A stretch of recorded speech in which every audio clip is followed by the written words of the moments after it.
My family has owned this farm for nearly 70 years. It wasn't just land. It was our home, our livelihood, and the place where generations of hard work had built something worth protecting. Everything changed after a luxury HOA neighborhood was built next to my property. Most of the new neighbors were respectful, but one woman believed every piece of land around her belonged to her. Her name was Karen Whitmore. Karen treated the farm like her own private walking trail. She crossed my fences, wandered through my hay fields, and even brought friends onto my property for afternoon walks. I installed brand new private property and no trespassing signs along every entrance to farm. Karen looked directly at one of the signs, smiled, stepped around it, and kept walking like the rules simply didn't apply to her.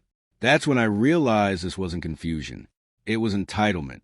I decided to document everything instead of arguing.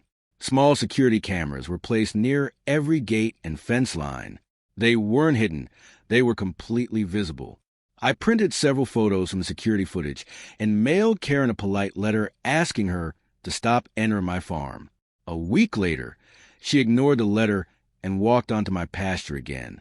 One afternoon, my neighbor shook his head and asked why I didn't simply call the sheriff. I smiled and told him there was a better solution. The county had already approved my seasonal fertilizer schedule weeks earlier.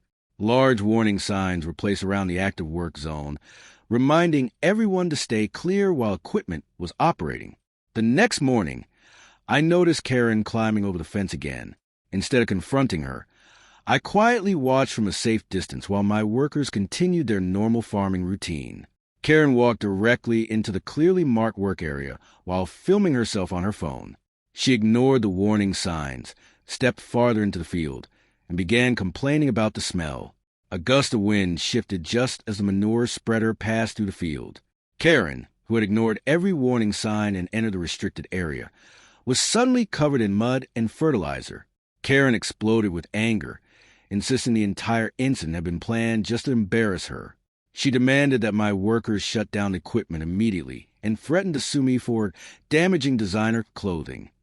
20 minutes later, 2 county sheriff's deputies arrived at the farm.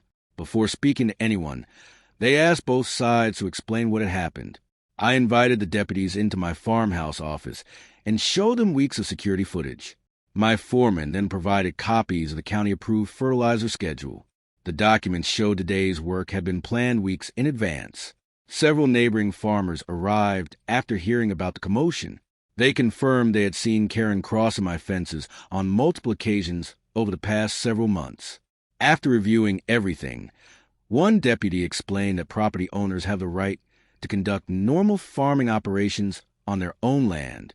Before leaving, the deputies encouraged both sides to avoid future misunderstandings.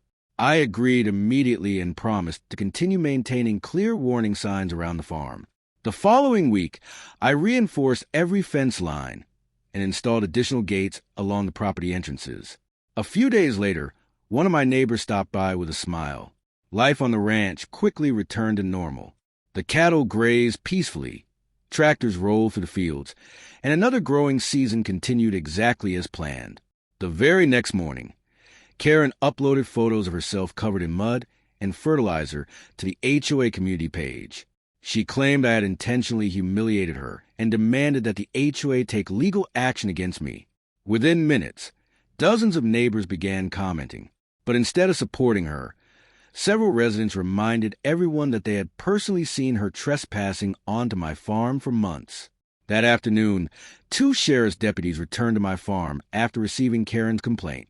I welcomed them into my office and showed them every security recording from the past several weeks. Each video clearly captured Karen climbing over fences, ignoring warning signs, and entering my property without permission. The deputies quickly realized this was an accident. It was a repeated pattern. Karen contacted her insurance company, hoping they would force me to pay for her expensive designer outfit. A field investigator visited the farm to inspect the equipment and review the footage. After examining everything carefully, he concluded that every machine had been operating normally and safely. The report stated that Karen had entered a restricted work zone on her own. A county agriculture inspector visited my ranch a few days later. He inspected every warning sign, maintenance log, and piece of farm equipment. After completing his inspection, he smiled and said everything exceeded county safety standards. Karen quietly watched as another official confirmed that I had done everything correctly.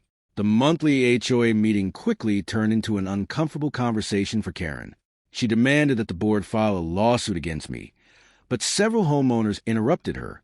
They pointed out that the farm had never been part of the HOA and reminded everyone that Karen had ignored multiple no trespassing signs. The room suddenly became very quiet. Several neighbors invited me to attend the meeting and explain my side of the story. I calmly described how farming equipment operates on a fixed schedule and why warning signs exist for everyone's safety. I wasn't interested in blaming anyone. I simply wanted people to respect private property. Many homeowners applauded after I finished speaking. Over the following weeks, more neighbors began visiting my roadside farm stand.